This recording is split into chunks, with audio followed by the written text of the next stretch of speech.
2018, and it was called the Beast from the East. Temperatures plummeted, and snowdrifts in many parts of the county and throughout the UK disrupted traffic. It certainly lived up to its name. Many country villages were cut off and completely isolated for some days. Travel by road, rail and air was severely disrupted. Many schools were closed. Here in Gloucester, the citizens also experienced the bitter cold and dangerous conditions.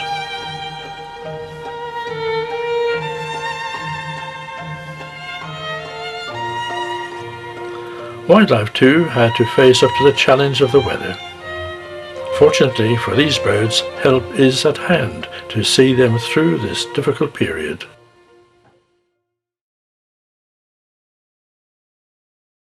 For over 1 year, the work to renew the old car park at the cathedral has been in progress.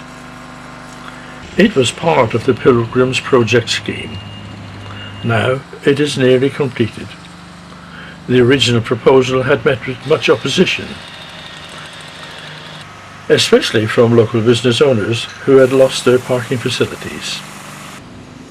Alternative arrangements were found, but not to the satisfaction of all.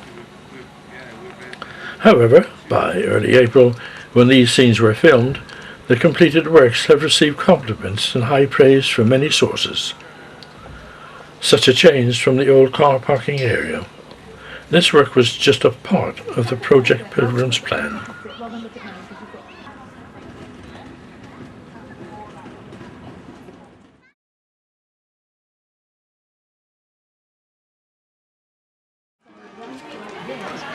Each year many official events take place at the cathedral. Today, April 29th, it is the annual civic ceremony for Gloucester City Councillors. A special guest today is Dame Janet Trotter. Councillor Pam Tracy is here, waiting for her councillor colleagues. The Mayor, Steve Morgan, Sheriff Paul Tolman and local MP Richard Graham also attend.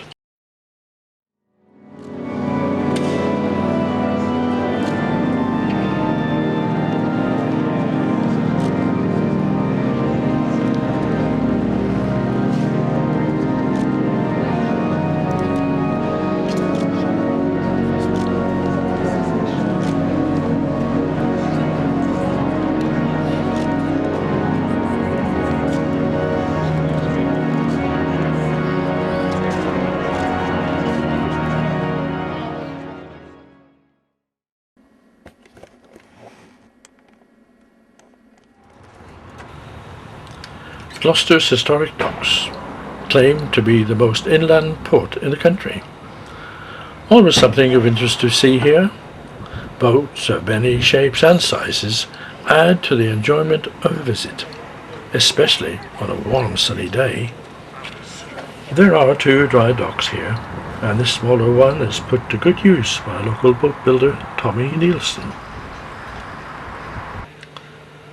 Approaching is the pleasure boat Queen Boadicea II, one of Dunkirk's famous little ships. It is a familiar sight here. It offers 45-minute cruises on the Gloucester-Sharpness Canal during the summer months. Raising the bridge for the ships does cause some delay. However, it is generally only for a few minutes each time.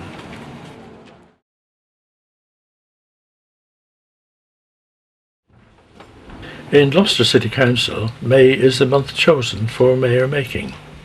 This year, it is being held in the North Warehouse. The next item of business to be transacted at this meeting is to elect a mayor for the ensuing council year. Are there any nominations for the office of mayor for the new civic year? Liberal Democrat councillor David Brown, a former mayor from Hucklecote, nominated his own wife Joanne to hold the position for the year 2019 to May 2020. And I declare that Councillor Joanne Brown is duly elected Mayor of Gloucester until the annual council meeting 2019.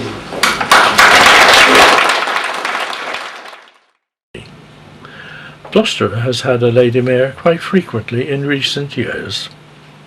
However, Joanne Brown is the first American lady to hold this position.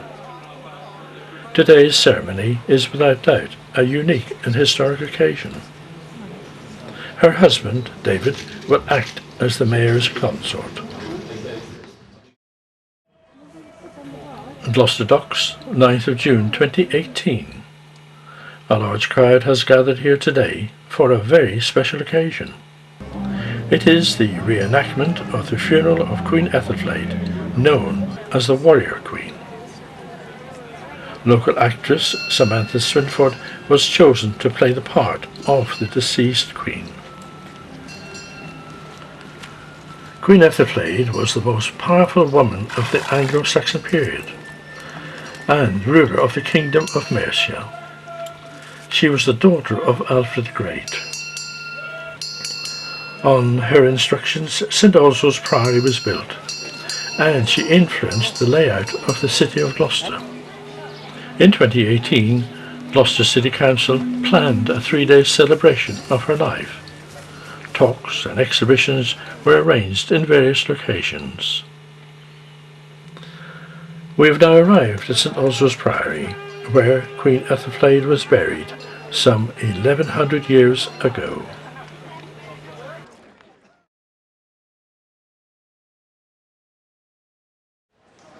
June 30th, and some of Gloucester's citizens had the opportunity to travel at about 30 miles per hour from Northgate Street to Southgate Street, a distance of approximately 150 yards.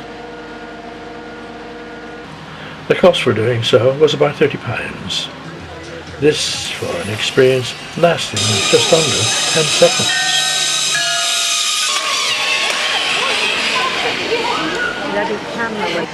However, many were willing and prepared to accept the challenge.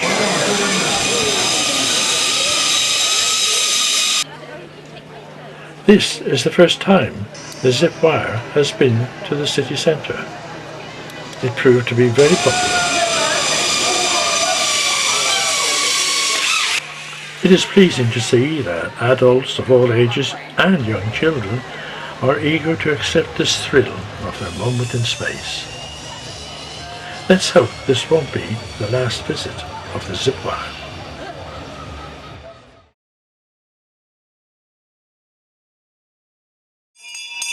Oh yeah! Gloucester Carnival 2018! And in preparation, the Westgate car park is buzzing with all sorts of people, activity and colour. The Mayor, Joanne Brown, Sheriff Howard Hyman and Miss Gloucester, Tamsin Granger, are also here. Alan Myatt, the town crier, leads the way.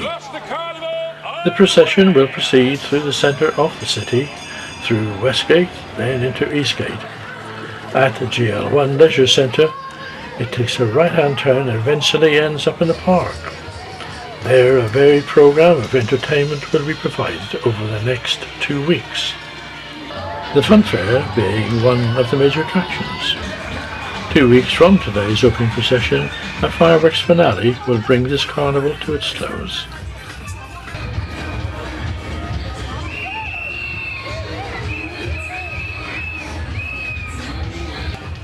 Around 25 groups or floats are taking part this year.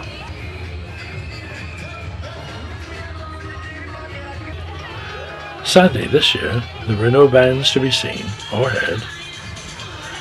Although recent carnivals have not had the major input of the 1960s, thanks must be given to those who have put in a lot of time and effort to provide us with today's entertainment.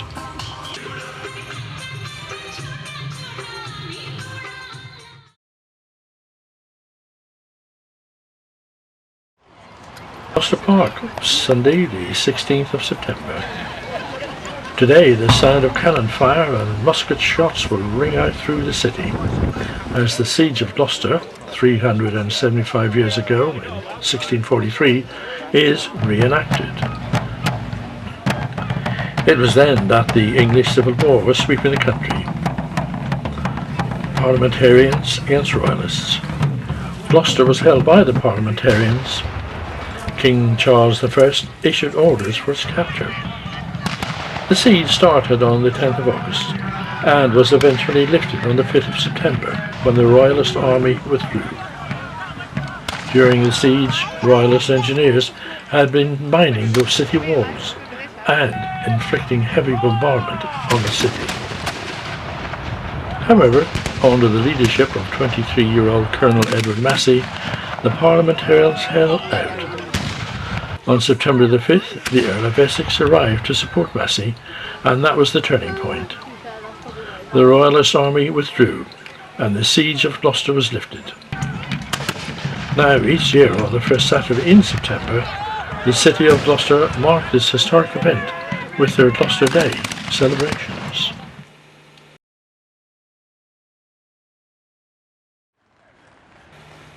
During 2018, there were many building projects underway in the city. One of them was the construction of the new bus station. In late October, the work was completed, and the public came to inspect.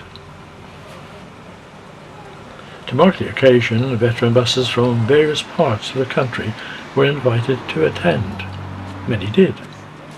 This coach, named Ruby, was the first to arrive, and it soon found itself to be the centre of attention. It was not long before Ruby was joined by the other vehicles of many different types. They had taken part in a procession through the city prior to their arrival here this morning. The names will bring back memories to those of an older generation of bus travel and coach outings. Most of these coaches are now privately owned. The visit has attracted much attention, mainly due to publicity in the local press and on our local radio station, BBC Radio Gloucestershire. The coaches arrived about 11 a.m. and it was planned they should leave late afternoon.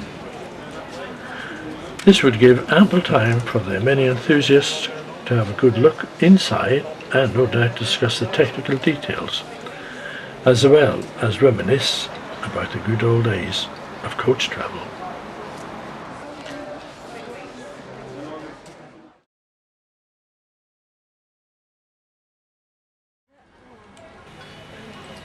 If you're looking for some excitement, then why not have a bungee jump? This one was set up in King Square on the 27th of October. Tamsin Granger, Armis Gloucester, was ready and willing to participate, and did. However, prior to any jumps, load testing has to be carried out, and equipment thoroughly checked. Our first volunteer is being made ready. Safety is paramount, and attention to detail is essential. Soon he will be hoisted in a cage up to a height of about 100 feet. Rather him than me.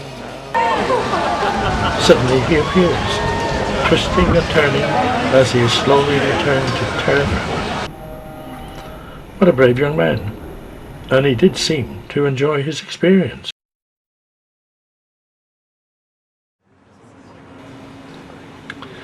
Sunday, November 11th, 2018. Exactly 100 years since the ending of World War I. Those who have given their lives for their king and country are honoured and remembered at the cathedral. I invite the Mayor of Gloucester to lay the wreath on behalf of the city.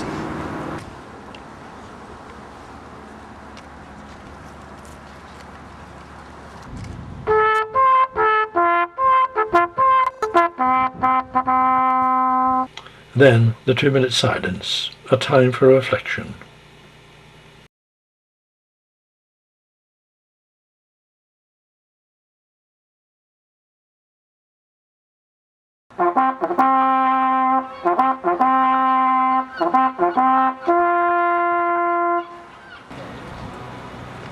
Following the wreath-laying ceremony, the annual service of remembrance takes place.